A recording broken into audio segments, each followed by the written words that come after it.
Muy buen día tengan todos ustedes, compañeras, compañeros, docentes e invitados.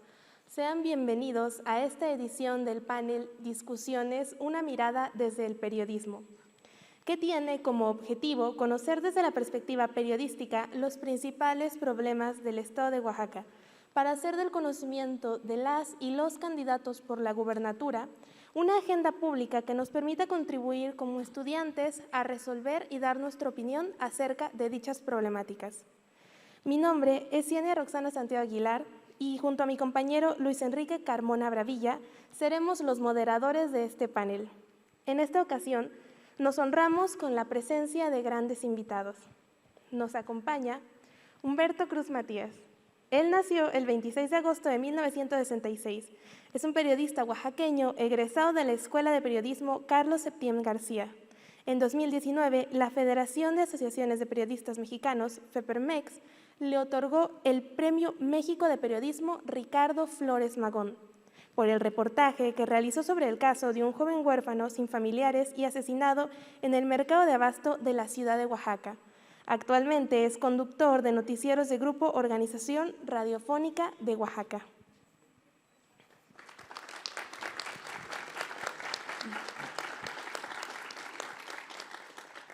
De igual manera, se encuentra con nosotros Ana Lilia Pacheco Bautista.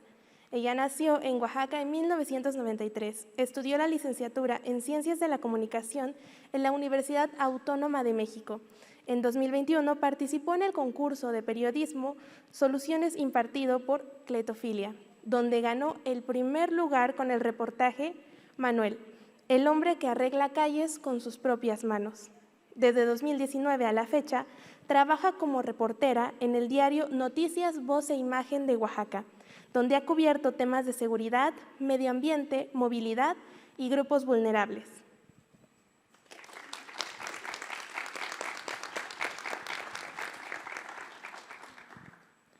Formando parte de la segunda ronda de nuestro panel, contaremos con la participación de Citlani Luciana López Velázquez, licenciada en Periodismo por el Centro de Estudios en Periodismo y Arte en Radio Televisión de la Ciudad de México. Actualmente labora en Noticias, Voz e Imagen de Oaxaca, noticieros de Radio Oro, así como corresponsal de CIMAC y La Silla Rota. Forma parte de la Red Nacional de Periodistas con Visión de Género. Integró el equipo creativo de la campaña de prevención de la violencia contra niñas y mujeres Que te caiga el 20, realizado por CEPIA con recursos de la CONAVIM. También ha participado en algunos proyectos periodísticos con ONU Mujeres.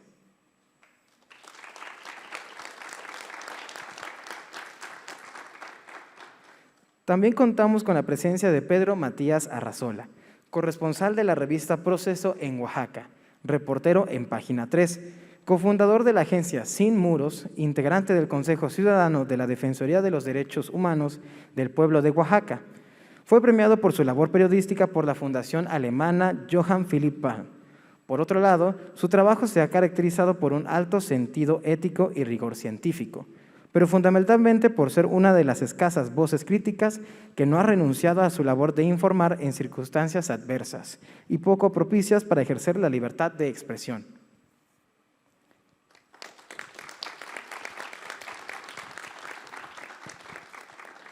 Para inaugurar este panel de opinión se darán las siguientes indicaciones.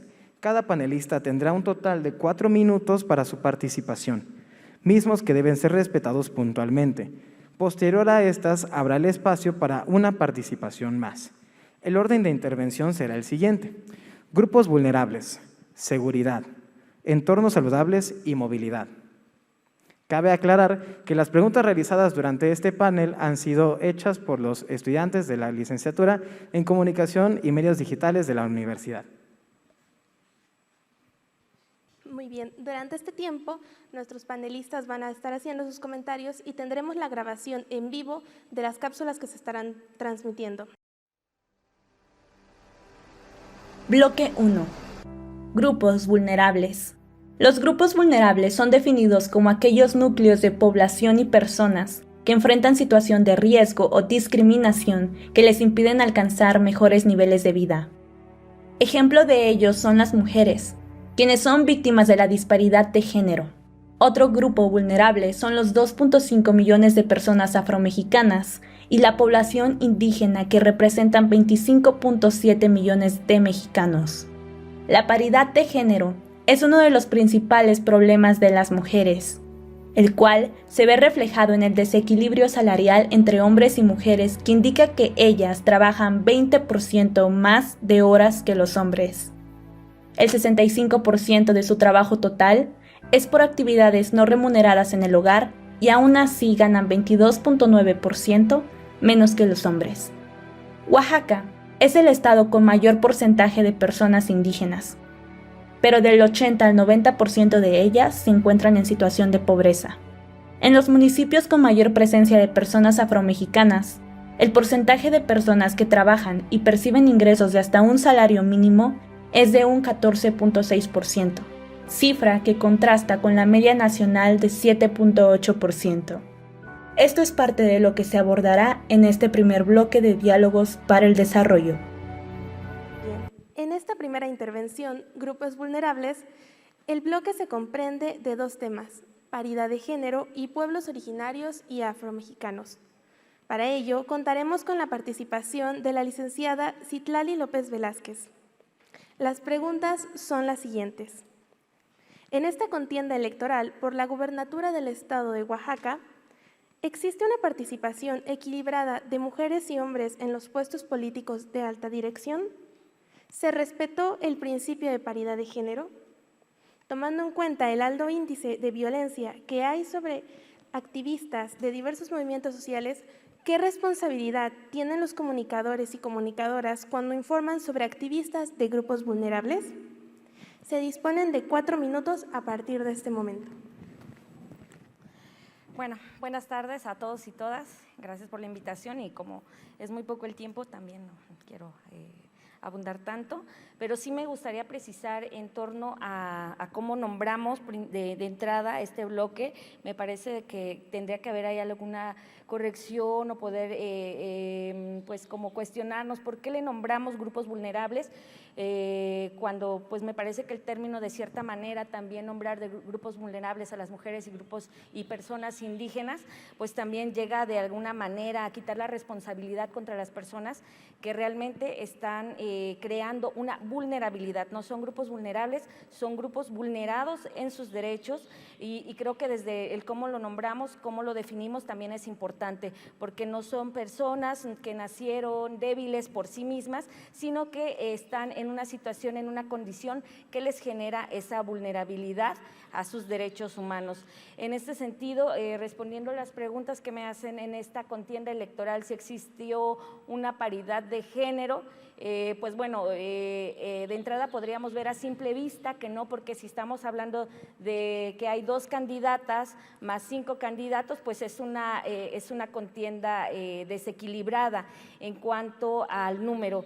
Sin embargo, bueno, existe también este criterio que, bueno, 2 de las personas que están como candidatos, 2 por la vía independiente. Entonces, bueno, los partidos políticos también ahí tuvieron sus formas de seleccionar a sus perfiles, a quienes irían. Creo que están enteradas que hubo al interior de Morena una discusión en torno a la candidatura, en torno a los criterios que se tenían que tomar para poder llevar a una mujer o un hombre. Desde mi punto de vista, aunque pues en las reglas y los partidos internos tienen sus propias reglas, sus propias dinámicas, en mi punto de vista me pareció que se perdió la gran oportunidad, Morena perdió la gran oportunidad de poder establecerse como un partido que llevará al frente esta bandera que todo mundo está ondeando en estos momentos, que es la paridad de género y el decir que las mujeres son la prioridad. No lo vimos así. Bueno, por un lado, en términos numéricos no hay paridad en cuanto a la contienda, en cuanto a las candidatas y candidatos, pero por otro lado existe también esta otra disparidad que me parece también bien importante, y que es la que tiene que ver con los recursos. No es lo mismo el dinero que están teniendo a disposición tanto Alejandra García Morlán del Partido Movimiento Ciudadano como Natividad Díaz del Partido Acción Nacional para la realización de sus campañas políticas. Vemos que el dinero que cuentan los candidatos, y esto es pues algo que también tendría que haberse ido eliminando, era la intención de las reformas que se realizaron en materia de paridad, que las mujeres pudieran ir abanderando aquellos partidos y en aquellos estados en donde pudieran ser competitivas, que no fueran como relleno, que no las mandaran a estos espacios en donde no tienen posibilidades mínimas de ganar. En ese sentido, me parece que ahí hubo esta parte que faltó, que no ha llegado a concretarse a pesar de todas las reformas y los elementos que se tienen para fomentar, para garantizar la paridad de género. Todos estos lineamientos, las acciones afirmativas que en el papel están, pero en la vía de los hechos todavía nos falta mucho camino por recorrer. Muchas gracias. Bajo el mismo sentido, se abre el espacio para la retroalimentación. ¿Alguno de los ponentes quisiera ocupar este espacio? Dispone de 2 minutos. Adelante, por favor. Sí, yo igual coincido con Citlali que fue un error colocar el tema de paridad de género y pueblos indígenas y afromexicanos en cuestiones de grupos vulnerables.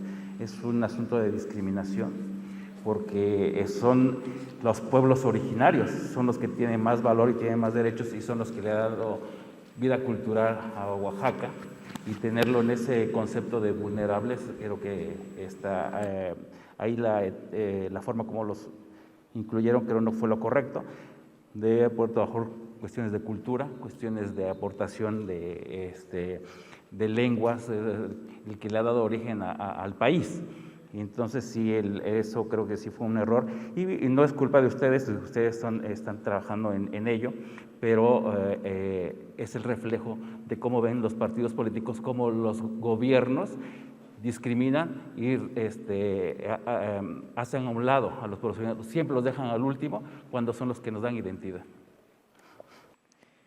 Bueno, demos paso con la siguiente cápsula.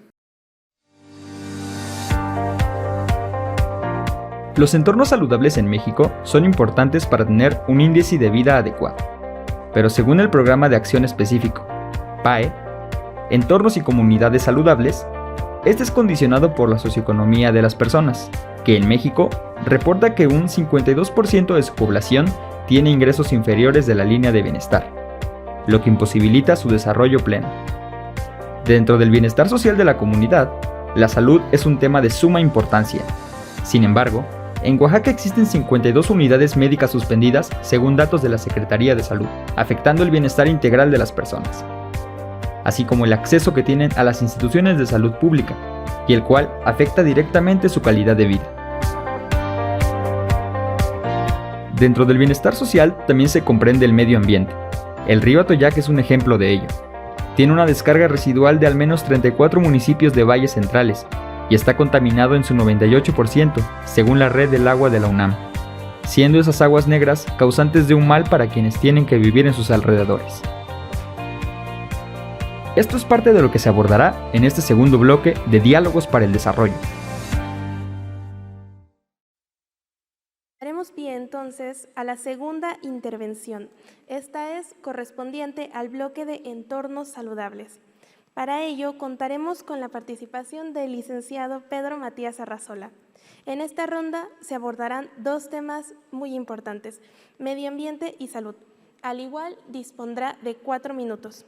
Las preguntas son las siguientes. En esta nueva administración, ¿cuáles serían los puntos que a su consideración deben ser prioritarios en respuesta al bienestar social y al cumplimiento de acceso a la salud pública? ¿Cómo dar importancia a una crisis ambiental desde el papel periodístico hacia un gobierno al cual parece no importarle? Dispone de 4 minutos. Bueno, gracias por la invitación. La pregunta está muy interesante, pero yo quisiera un poco explicarles. Les agradezco la invitación. Preguntas sobre la agenda pública de la próxima administración, y siento decepcionarlos y decirles que no hay no hay una serie de lo que hay son una serie de ocurrencias, de improvisaciones o dislates o disparates de parte de los candidatos. Entonces eso me da una mala sensación de que el próximo gobierno no le dé prioridad a esto. Sí los incluyen en sus discursos, sí los mencionan, pero no tienen el contexto. y o si lo tienen, no tienen la forma de cómo solucionarlo. Les comento esto porque hay en Oaxaca una serie la radiografía es que la Secretaría de Salud cuenta con 17 hospitales generales, 19 hospitales comunitarios, 750 centros de salud, un centro integracional de juvenil, 20 unidades de especialidades médicas y 152 unidades móviles. Efectivamente, ahí están las instalaciones, pero muchos de ellos no tienen el personal médico, ni tienen la atención debida, ni los medicamentos. Entonces, lo que se ha construido a veces son edificios o cascarones que no funcionan como tales. Y una parte de eso es porque, según datos oficiales de la Secretaría de Salud, hasta agosto del 2021, los servicios de salud contaban con una base trabajadora de 18,288 personales de salud que son de base, regularizados y formalizados, pero de los cuales más del 50% son administrativos, que se han convertido como en la cuota de los sindicatos y cuotas de los partidos políticos, o son aviadores y no están en las áreas de hospital. Entonces, a veces, ¿de qué nos sirve que tengamos un elevado número de personal cuando no atienden a la población?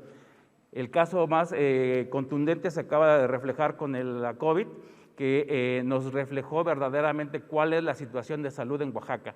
Y lo peor de todo es que los gobernantes que han estado, los que están en turno y los que vienen, todos han utilizado el discurso de salud como para vanagloriarse, pero han dejado hospitales abandonados, hospitales en obra negra, hospitales sin equipo y sin personal. Entonces, lo único que ha servido el área de salud ha sido como la caja chica de los partidos políticos para las temporadas de campaña. Les lamento decirles que la población pobre siempre es utilizada para las campañas y eso ha servido para los políticos de tener una bandera y utilizan a la pobreza o a los pobres como bandera política. A ellos no les conviene que se termine la pobreza porque la administran para seguir ejerciendo poder. Entonces, no ha habido una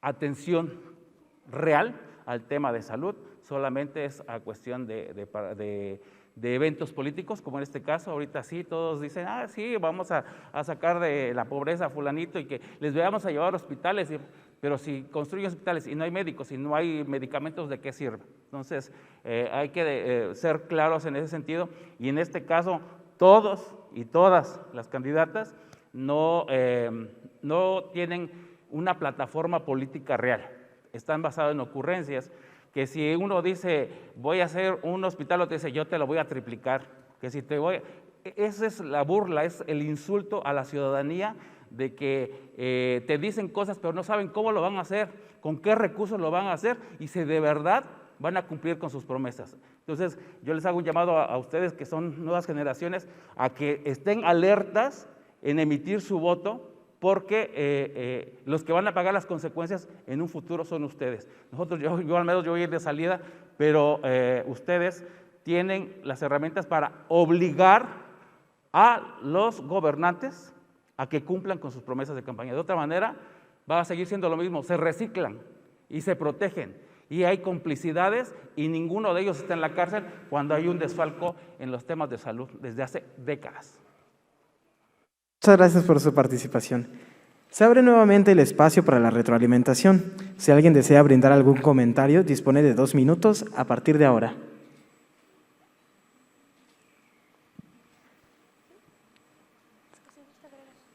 ¿Gustan agregar algo?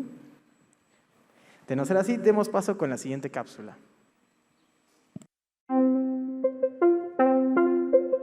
Bloque 3. Seguridad.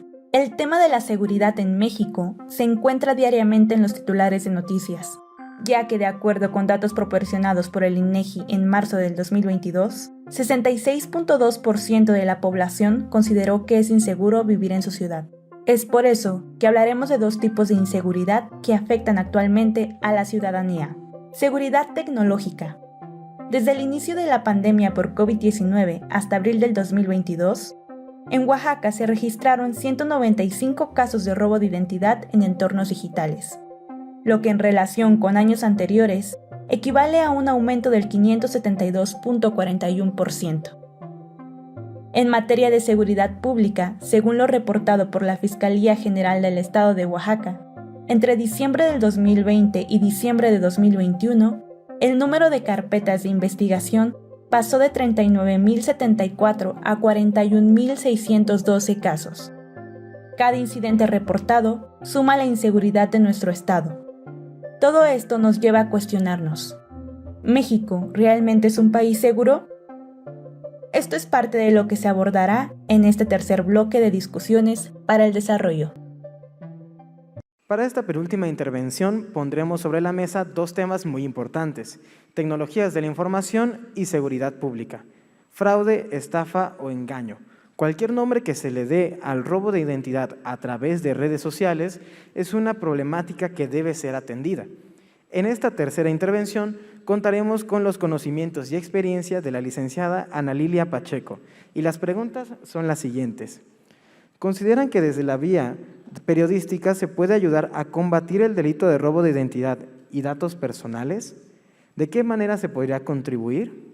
Y la siguiente pregunta es, a pesar de que en Oaxaca es posicionada como uno de los estados con menos índices de delitos en el país, aún se sigue viendo a través de los medios de comunicación la existencia de delincuencia en el estado. ¿Creen que esta cifra refleja realmente la situación que está atravesando el estado en cuanto a los delitos reales que se cometen? Tiene 4 minutos. Gracias. Pues buenas tardes a todas las personas que están este día aquí. Bueno, en el primer punto del robo de la identidad, creo que todos hemos sacado siempre como esa nota de que los nuevos fraudes, las extorsiones, todo esto que pasa, pero siento que todavía no hay como mucha información sobre esto, sobre cómo lo hacen, ¿no? A pesar de que nos digan que tocando un link ya pasa, pero mucha gente no sabe qué es un link. Entonces todo empieza desde la educación a la tecnología. Creo que también es lo que decían los maestros ahora con la pandemia, ¿no? Todos siempre dicen, los niños de ahora están naciendo con un nuevo chip porque ya le juegan a la tablet cuando tienen un año o no tienen ni el año, ¿no? Pero en realidad saber sobre la tecnología es esto, ¿no? Saber qué es lo bueno, que hay cosas buenas y hay cosas malas como está haciendo el fraude. Y creo que también otro tema que nos lleva a eso, pues es la carencia, ¿no? La carencia económica. Vemos, ahorita están muy de moda estos mensajes que creo que a todos nos han llegado, ¿no? De una oferta laboral y pues vemos que en Oaxaca pues todavía no se logran recuperar todos estos empleos que se perdieron con la pandemia, y de ahí se están aprovechando para tener un empleo, ¿no? Para atraer a la gente. ¿Y qué es lo que pasa? Pues surgen estos fraudes, ¿no? Y en cuanto al otro tema, pues el problema que hay en Oaxaca es la cifra negra, ¿no? No querer denunciar. De hecho, Oaxaca es de los porcentajes más altos en cifra negra, porque no quieren denunciar, porque tardan mucho tiempo, por esto.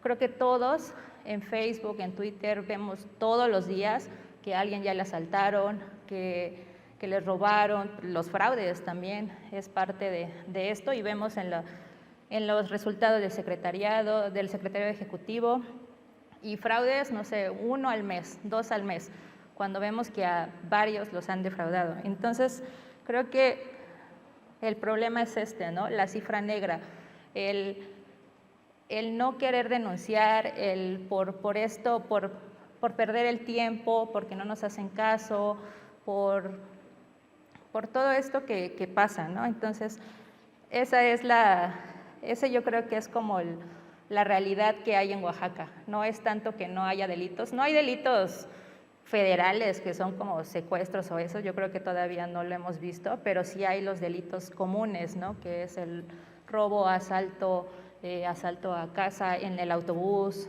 Entonces creo que ese es en realidad el problema.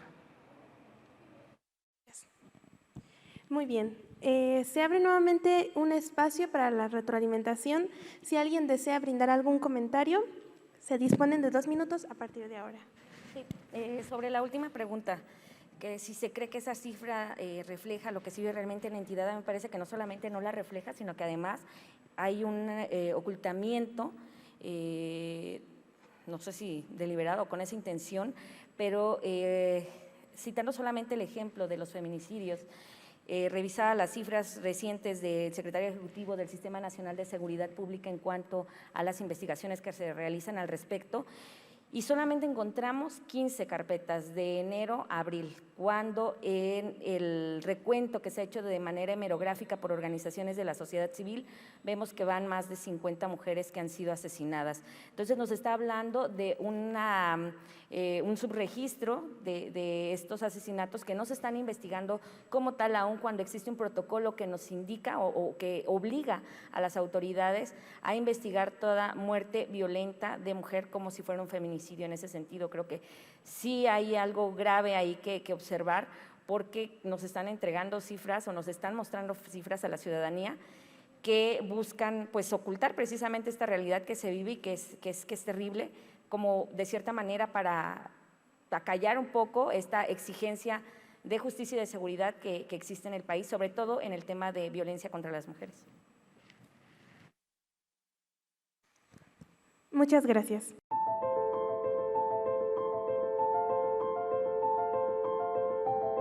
El problema de movilidad en México tiene inicio con la urbanización, pues los caminos estaban destinados para unidades no motorizadas. Sin embargo, la capacidad vial aumentó considerablemente durante 1990 y 2015. El número de vehículos creció 3.5 veces más rápido que la población, lo cual trajo consigo efectos inmediatos en niveles de tráfico y formas de movilidad en el país. Dado el funcionamiento de estructura vial que se ve limitado frente a la subida de tráfico vehicular en las calles de Oaxaca, el gobierno apuesta por la reducción de vehículos motorizados por el aumento de un tráfico humano en las vías públicas. Asimismo, el ambulantaje es un reto para los espacios de movilidad vial por el aumento que tiene. En ese sentido, hay irregularidades en el uso del espacio público debido al ambulantaje en Oaxaca, ya que se tiene registrado un aumento de 76,000 personas en 2021 desde el 2020. Con este incremento, el número de personas que se dedica al ambulantaje asciende a 1.4 millones de oaxaqueños. Al igual, la implementación de ciclovías ha causado una reducción. Esto es parte de lo que se abordará en este cuarto bloque de Diálogos para el Desarrollo. Como último número de este panel y con el objetivo de cubrir aspectos importantes de nuestra sociedad, presentamos el bloque número 4, comprendido en temas como movilidad y economía y turismo. En esta última ronda contaremos con la participación del licenciado Humberto Cruz. Ponente, las preguntas son las siguientes. ¿Creen que el actuar del municipio de Oaxaca de Juárez fue el correcto con respecto a los vendedores informales que hay en los alrededores de nuestra capital oaxaqueña? ¿Existió de verdad una solución palpable en la que no hayan intervenido intereses políticos? Y la segunda pregunta es, ¿quién nos dará la certeza de que el nuevo gobierno nos brinde el compromiso y dedicación hacia el proyecto de la ciclovía y no solo sean promesas de políticos en elecciones? Cuenta con 4 minutos.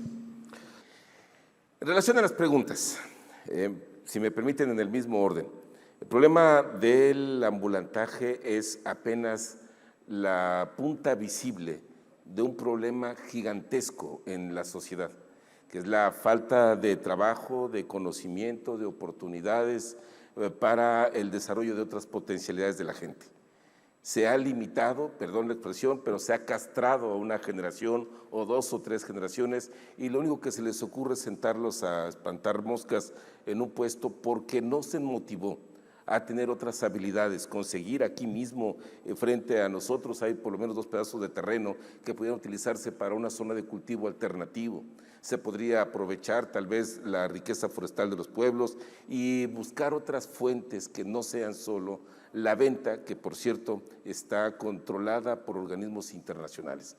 La fabricación de piratería, que es lo que se vende en las calles de la ciudad, tiene otras manos, otros tentáculos, y detrás de esto utilizan solamente a gente humilde, desposeída, que forman parte de la cadena el eslabón más visible del crimen organizado. explotación laboral, explotación infantil, robo de identidad y todo lo que esto implica. Por lo tanto, no se puede romantizar que sea un problema de pobreza, sino de falta de preparación y de interés. El tema de la movilidad.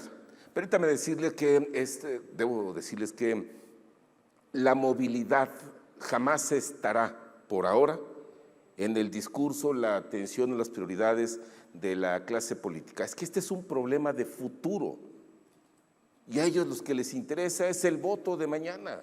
No tienen ninguno una visión de Estado, y me refiero con esto a la entidad, no a la identidad del gobierno. No hay una visión de cómo pudiera trascender esta generación, la de ustedes, para la movilidad dentro de pocos años. Es un asunto de futuro, a muy corto plazo, por cierto. A ustedes les va a tocar definir si hay una ciclovía hacia la ciudad de Oaxaca o hacia la vía de Sachila, depende de dónde vivan ustedes. Pero tiene que ser con estándares de seguridad, de calidad también en el aire que respiramos y que vamos a dejar a las futuras generaciones. Es un problema de falta de planeación, como lo tienen otras naciones en el mundo. Hay ciudades que se hicieron expresamente para la industria, el comercio, los estudios en Europa y en Estados Unidos. Hay comunidades expresamente dedicadas, por ejemplo, al estudio. Y la movilidad en estos lugares es muy distinta. Tienen mecanismos diferentes de financiamiento y algunos proyectos de movilidad son pagados o los proyectos son, es inversión de empresas que están pensando en las bicicletas eléctricas, en los autos con hidrógeno y algunas otras modalidades. Me parece que no está en la agenda ahora y que el trabajo de investigación de cada uno de ustedes tendrá que atornillar a la clase política, ponerles frente al paredón de los micrófonos y hacerles entender que el mundo que ellos proponen no es el que ustedes estaban esperando. Gracias. Nuevamente se abre el espacio para comentarios y retroalimentación para la respuesta del licenciado Humberto.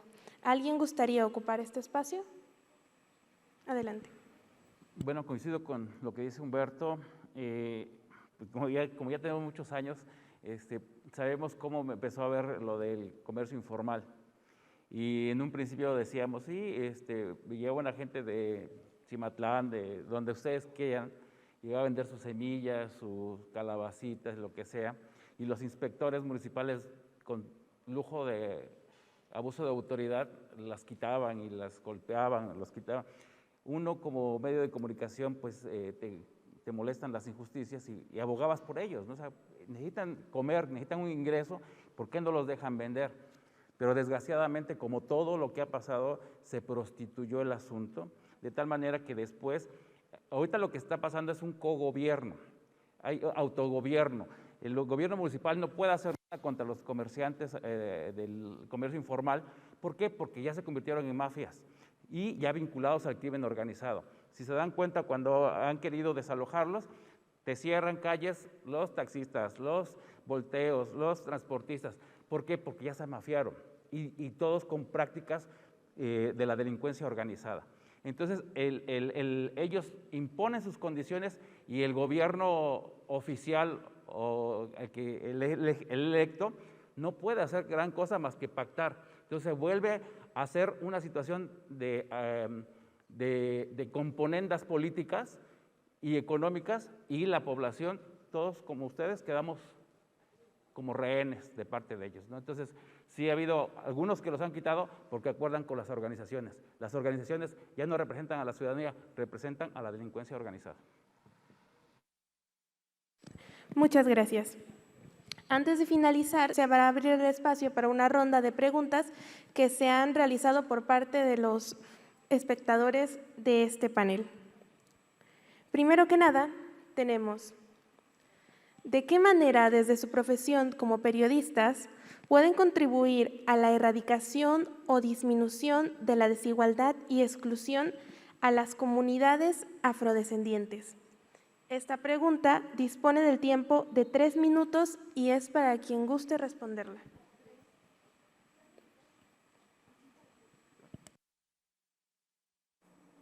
¿Cómo puede contribuir el periodismo para hacer más visible la comunidad afrodescendiente? De entrada, les sugiero que se den una vueltecita por la región de la costa. En la región de La Cañada, muy cerca de Cuicatlán, hay otra comunidad que es también de afrodescendientes, y aquí mismo en la ciudad de Oaxaca. Tenemos, y aunque no lo querramos aceptar, un problema grave en esta sociedad, donde todos somos morenos, la mayoría, de malinchismo o también de segregación. Y no ha habido ya ni siquiera la discusión suficiente. Creo que nuestro problema, el de todos, me incluyo, es el de la falta de conocimiento, porque hemos ido a lo de Soto y algunas otras localidades, pero de entrada por salida, y a veces nos falta tiempo para quedarnos a vivir con ellos, comer con ellos, salir a la labor, ir a la pesquería, entender cómo suceden las cosas y en dónde las comunidades se fueron nucleando, yo diría se fueron cerrando para protegerse también. Le llaman románticamente la tercera raíz, de ahí viene no solamente el general Vicente Guerrero y a muchas otras personas que han aportado, pero viene también un ejercicio, me parece, de memoria histórica. ¿Cómo llegaron? ¿En qué condición? Y esta sociedad en la que estamos todos, ustedes y nosotros, que tanto hemos avanzado para reconocer que somos segregaristas también. Muchas gracias por su participación. Como siguiente pregunta de esta ronda, tenemos la siguiente pregunta. Desde el punto de vista periodístico y su experiencia dentro del medio, ¿considera que en el Estado existe una problemática en cuanto a cuestiones de género a pesar de las iniciativas propuestas por parte del Estado? La pregunta sí me causa un poco de confusión, pero creo que a lo que va es si persiste o prevalece las desigualdades, las inequidades en contra de las mujeres por el hecho de ser mujeres en el Estado, a pesar de todas estas reformas que se han hecho para ir abatiendo todas estas discriminaciones, desigualdades, etcétera. Y me parece que sí, esto es muy evidente, ¿no? Podemos seguir viendo, no solamente en cifras, sino en la vida real, en nuestra propia experiencia, en nuestra misma casa, cómo todavía prevalece todo este sistema machista, patriarcal, en donde a las mujeres nos siguen colocando como personas que tenemos que estar subordinadas, que merecemos ganar menos dinero, que nuestro trabajo no vale, a lo mejor el trabajo que se hace en casa. Creo que se han hecho muchas reformas y son muy buenas. Oaxaca ha sido uno de los estados que de verdad en el papel es uno de los que tienen legislaciones más de avanzada. Vean, el primer estado en la despenalización del aborto, que forma parte de un derecho de las mujeres, pero en la práctica no lo vemos. Seguimos viendo esta negativa de las instituciones de salud a realizar estos procedimientos por el simple hecho de no estar de acuerdo porque su moral no se los permite. Otras iniciativas, por ejemplo, también una de las más recientes el año pasado en contra de los deudores alimentarios morosos, pero vemos que sigue este fenómeno, este delito, es un delito de negar estos recursos tanto a las infancias como a las mamás. Y cada vez vemos otras maneras de violentar a las mujeres que se están recientemente nombrando, como la violencia vicaria. Este es un fenómeno también social que lleva desde hace muchísimo tiempo, desde de toda la vida, y apenas se está nombrando, y son las mismas mamás, las mismas mujeres que enfrentan este tipo de violencias, quienes se vuelven en defensoras emergentes a favor de su propia causa y posteriormente también para abrir paso hacia la justicia hacia otras mujeres. Sí, es mucho el camino, mucho que hay que avanzar y que no se va a resolver solamente con las leyes, porque las leyes ahí están. Se va a resolver cuando exista de verdad voluntad política de quienes ejercen y también quienes están encargados de establecer políticas públicas a favor de los derechos de las mujeres, no como personas privilegiadas, sino como personas con quienes el Estado tiene una deuda muy grande. Muchas gracias. Tenemos una pregunta que es: ¿Cuál es la relevancia que tiene poner sobre la agenda pública el tema de los proyectos infraestructurales del sector salud, que actualmente se encuentran suspendidos en el estado de Oaxaca?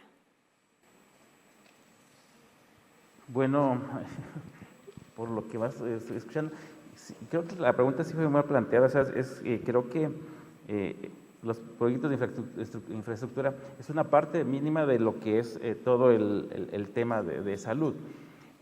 Aquí creo que lo relevante que tendría que ser es la transparencia de los recursos públicos destinados al tema de salud. Les comento esto porque ahorita el sector salud de Oaxaca está pasando por una crisis desproporcionada y hubo un despido de alrededor de 5,000 trabajadores que mencionaban que unos eran eventuales y que no era de contrato y todo, pero el asunto se radica es que como no estaban incluidos en las nóminas, o sea, no son parte de la partida presupuestal que se destina año con año al sector salud. Entonces, el gobierno lo que hizo fue robar de las prestaciones sindicales esos recursos para seguir contratando personal y a gente afín a partidos políticos y a sindicatos para pagarles, y es como los tenían. Pero con este nuevo gobierno federal viene y dicen, bueno, pues a mí explícame quiénes son más, porque ese dinero yo te lo digo, te lo doy, porque es la cantidad que yo tengo y tú me reportas otra. Entonces, ahora el gobierno estatal se vio obligado a despedir a esos trabajadores. Desgraciadamente, recayó en los que estuvieron en la primera línea de batalla del COVID. Algunos, la mayoría, porque los contrataron precisamente para combatir, porque los que estaban de base o los que son protegidos de los políticos, unos por hipertensión, por sus problemas de salud, se fueron a sus casas y aunque tenían base y seguían cobrando, no estuvieron laborando. Y aparte, los administrativos no son médicos, no son enfermeros y por lo tanto tampoco estaban en la primera línea. Entonces, ahí fue el grave error que hubo y como se evidenció todas las corruptelas que se vienen arrastrando de décadas, desde con José Murad, Ulises Ruiz Ortiz,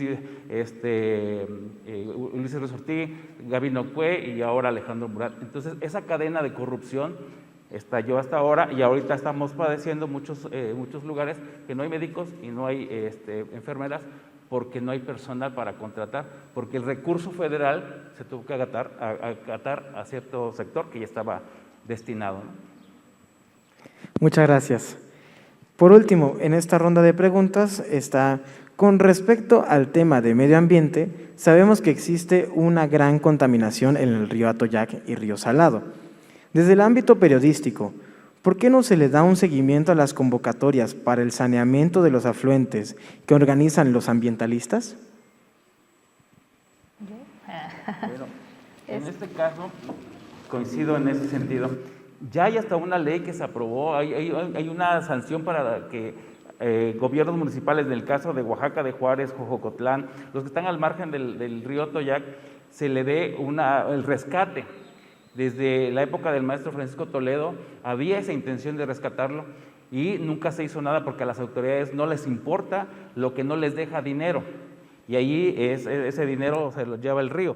Y en cambio lo otro, proyectos de infraestructura, eso sí, dame carreteras, dame aulas, dame hospitales, lo que sea, eso sí me reporta a mí ganancias y el río Atoyac no le reporta eso. Entonces me parece que hace como 2 años, se ganó un amparo donde la justicia federal obliga a los ayuntamientos que están aquí cerca y de Oaxaca de Juárez a rescatar el río Atoyac, pero nadie lo ha hecho. Y llegó al Congreso del Estado y tampoco ha hecho. Solamente se convierten en reuniones de políticos donde sí, vamos a hacer esto y propongo esto y ya no le echen el agua residuales al río, pobrecito.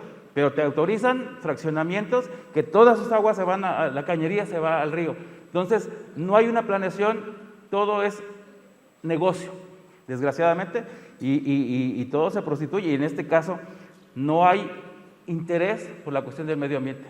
En este sentido, y lo que me tocó hace rato que no me salté, lo que viene con el corredor interoceánico. O sea, pareciera que es algo tan sencillo y decir, bueno, ya está el tren, ya está eso, la carretera no puede pasar, pero se van a sentar parques de bienestar, y eso significa que va a llegar industria, eso significa que va a llegar un núcleo poblacional y se van a crear áreas habitacionales. ¿Esa agua hacia dónde se va a ir? Hacia los Chimalapas, hacia los ríos que están en esa zona, que por lo que dicen muchos ambientalistas, es una zona que sí ha sido afectada y se ha sido devastada en muchos lados, pero sigue siendo el pulmón de México. Pero si se instala todo este tipo de megaproyectos o progreso, ¿qué impactos va a tener? Porque todo eso tiene consecuencias. No sé si se oye. Y que también es lo que, bueno, volviendo a lo del río Atoyac, los ambientalistas que cuidan una parte del río, pues cuando quieren hacer sus quejas, ¿no?, sobre que están quemando, que están cortando árboles que ellos están sembrando, siempre se echan la bolita a todos los municipios. Siempre es como, es que a mí nada más me toca esta parte, ¿no?, del puente del Tecnológico a 100 metros. Esa parte es gobierno federal.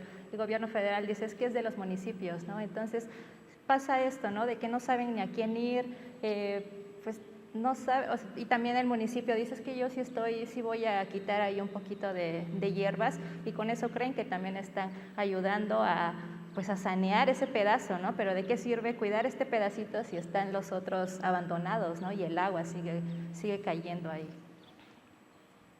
Muchas gracias. Ahora, para finalizar, me gustaría pedirles un mensaje para la comunidad universitaria en estos tiempos electorales. ¿Qué les gustaría decirles? Comenzamos de este lado. Por favor. Bueno. Déjeme iniciar con una pregunta. Ojalá que alguien, si gusta levantar la mano, ¿quiénes están interesados en desarrollarse como periodistas? Periodismo. Entre ustedes, entre los estudiantes. ¿Hay uno? ¿Dos? ¡Qué valientes! Les platico porque, al final de cuentas, para los que quieren estudiar diseño, comunicación empresarial, redes sociales, comunicación digital, absolutamente todos van a necesitar del conocimiento del ejercicio periodístico. Desde la redacción, el conocimiento del entorno y, ¿por qué no?, también conocer a los actores sociales políticos de esta entidad. Y pasa todo por un tratamiento de la información que van a ocupar para las habilidades que quieran desarrollar cada quien en el ejercicio del periodismo. Parece que suena antiguo, romántico, desfasado, pero es un buen sustento. Y me parece que podrán hacer algo en la medida en que se vayan asomando un poco más a este ejercicio de cómo acomodar las ideas, cómo hacerlas que resalten con una buena redacción, y la buena redacción parte de una buena lectura, una lectura cotidiana. De lo contrario, vamos a seguir replicando lo que otros pensaron hace tiempo y no nos vamos a asomar a los conocimientos emergentes, el de ustedes particularmente. Cualquiera que sea la opción que quieran desarrollar en su carrera, de verdad, créanme que van a tener que acercarse, conocer y tratar con el quehacer periodístico a la antigüita, desde una buena crónica, una entrevista, un reportaje y, ¿por qué no?, hasta también alguna columna de vez en cuando. Muchas gracias.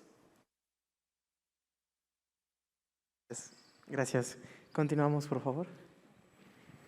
Pues lo que yo les podría sugerir en este entorno de tema electoral, que pues escuchemos todas las propuestas que nos están planteando cada una de las candidatas y los candidatos, pero no solamente nos quedemos en escuchar qué buena propuesta, qué buen discurso, qué buen mensaje, sino cuestionemos esto que me está proponiendo, que me está planteando, que me está ofreciendo, ¿cómo lo va a lograr? ¿Realmente es viable?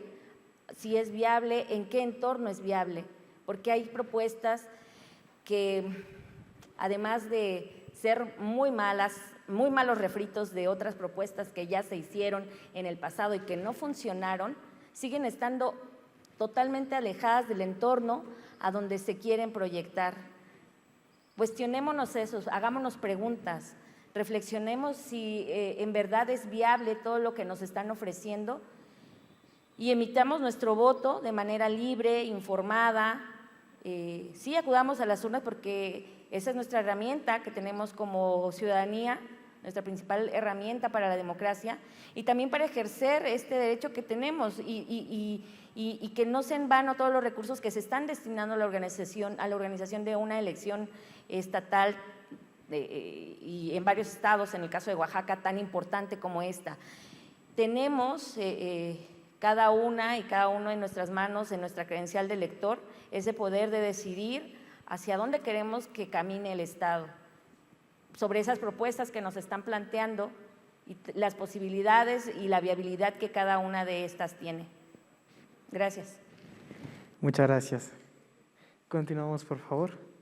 Híjole, creo que va a ser la última vez que van a invitar, pero sí tengo que decírselo. Yo no los invito a votar. Yo estoy totalmente decepcionado de la cuestión electoral.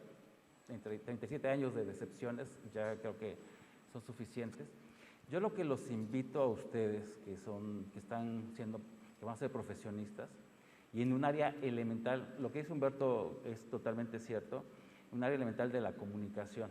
Y ustedes van a tener una herramienta súper importante para exhibir todas las corruptelas, para dar testimonio mediante videos, mediante fotografías, mediante, no sé cómo le llaman en las tecnologías, ahora memes o lo que ustedes quieran, de una manera de denunciar. ¿Por qué? Porque ya lo dijo esta Citlali, hay leyes, las leyes no se respetan, las leyes se aplican cuando son vendetas políticas entre grupos, nada más, de otra manera no se aplican, hay complicidades. Y el caso de ustedes no se han visto, cuando van al centro, ¿no se han dado cuenta cómo están los jóvenes, unos chavos ahí con sus banderas y todo eso? ¿No les da lástima ver cómo por 200 pesos alguien que está necesitado de una fuente de trabajo, de un ingreso, cómo lo utilizan? ¿Para qué? Para posicionar a un candidato que ni siquiera lo conoce y que al final de cuentas ese candidato ya pactó con los grupos políticos y empresariales y hasta del crimen organizado. Y el otro no va a pasar de eso, de agarrar la banderola y gritar a favor de alguien que nunca en su vida se va a topar con él. Entonces, ustedes que tienen esta fortuna de estudiar y que sus padres se sacrifican por darles una carrera, aprovéchenla y que su carrera sirva para los demás, no para ustedes, que les beneficie, sí, para que sean buenos profesionistas y que tengan un ingreso para vivir decorosamente, pero que tenga una función social. De otra manera no va a servir. Discúlpenme, pero eso es lo que yo pienso y ojalá que lo que ustedes hagan más adelante sirva para transformar el Estado y no ser cómplices de todo lo que está pasando ahora. Muchas gracias.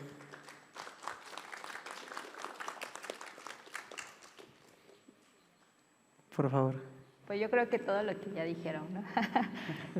Pero sí, bueno, yo sí soy mucho de la idea de salir a votar, pero justo esto, ¿no? O sea, pues tenemos mucho las herramientas, creo que nosotros a lo mejor con lo poco que hacemos, pues ya hacemos un pequeño cambio, simplemente, ¿no? Bueno, ya se enteran de ciertas cosas que a lo mejor sin esta labor periodística, pues no se sabrían, ¿no? Y ahora, como dice el compañero Pedro, pues tenemos ahorita muchas herramientas, ¿no? Aunque sea el TikTok, creo que ahorita es lo que más todos ven, ¿no? Entonces, si se hace de una buena forma, pues hemos visto que se viraliza y que hasta hay cambios, ¿no?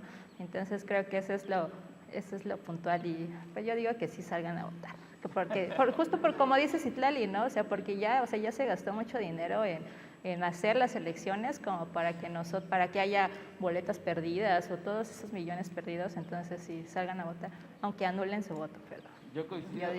Digo, ella está jovencita y sí es cierto, tiene razón. Yo a esa edad era de los que sí, o sea, vamos a votar, el cambio está en la democracia. Es que siempre nuestra participación tiene que ser importante porque nosotros somos los que decidimos. Desgraciadamente no ha pasado, pero sí tenemos el cambio nosotros. O sea, perdón, el periodismo es denuncia, el periodismo es eso, es transformar. Y ustedes están en la área de comunicación, una área esencial, y les toca a ustedes después defendernos. El salir a votar no termina cuando tú vas a las urnas. Tu labor, tu ejercicio cívico no termina ahí. No vas, depositas tu voto y ahí se acabó. Sigue. y lo que sigue es exigir que lo que te prometieron se cumpla y estar todo el tiempo. Y como periodistas, pues bueno, es algo de lo que realizamos. No basta con ir a las urnas, depositar tu voto, ya me voy a mi casa, al otro día ya como si nada, y hay un ganador y todo sigue igual.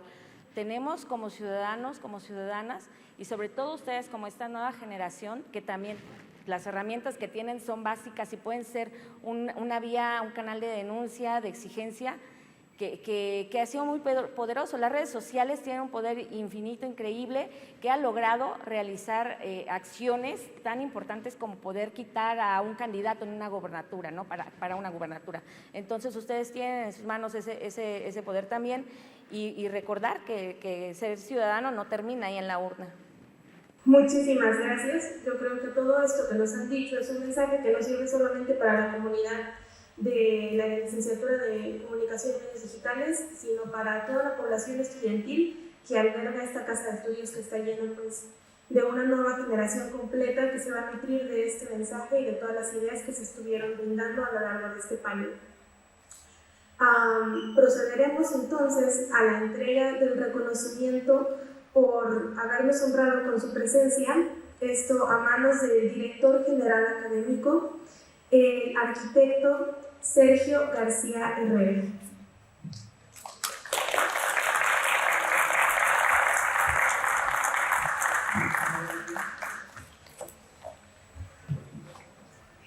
Muy buenas tardes a todos. A nombre de la Universidad de La Salle, Oaxaca, agradecemos su presencia y su acompañamiento con nuestros jóvenes. Estoy seguro de que este panel que pudieron escuchar el día de hoy les servirá de mucho referente para su formación profesional y su vida. Pues bien, a continuación me permito otorgar reconocimientos por su participación en el panel Discusiones para el Desarrollo, una mirada desde el periodismo, organizado por estudiantes de la licenciatura en Comunicación y Medios Digitales de nuestra Casa de Estudios, Santa Cruz, Jocotlán, a 27 de mayo del 2022, y me permito hacer entrega en primer lugar a Humberto Cruz Matías. Ya es todo, a menos que...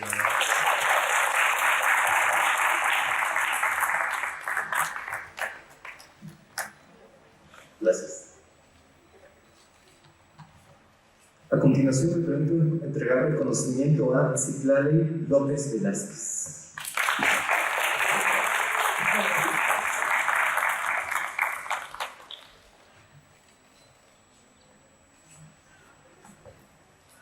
Entrego reconocimiento también a Pedro Matías Arrazola.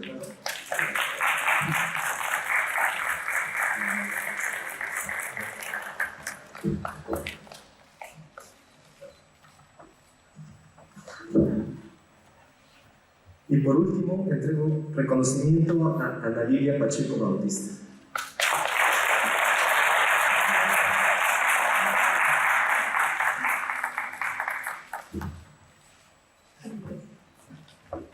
Muy bien, pues les pido un fuerte aplauso para nuestros panelistas. Gracias.